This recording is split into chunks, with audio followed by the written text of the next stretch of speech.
Сдруженијето на граѓани Јосип Броз Тито откочени утре по повод некогашниот ден на Републиката на некогашната Социјалистичка Федеративна Република Југославија, 29 ноември, организира автомобилско дефиле. Ние за утрешниот ден имаме предвидено да стартуваме со колите од Кочанскиот пазар.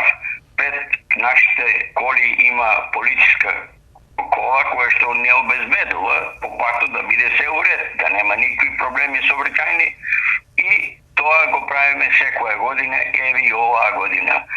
Сдруженијето е активно, единствено е во Македонија и има 100 членови.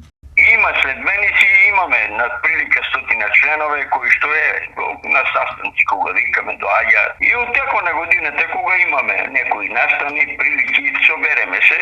Освен по утрешното дефиле, Сдруженијето е познато и по традицијата која ја чува уште од 1980 година, кога почина доживотниот претседател на Југославија Јосип Броз Тито. На 4 мај, секоја година тие организираат колективна посета на гробот на Јосип Броз Тито во Белград.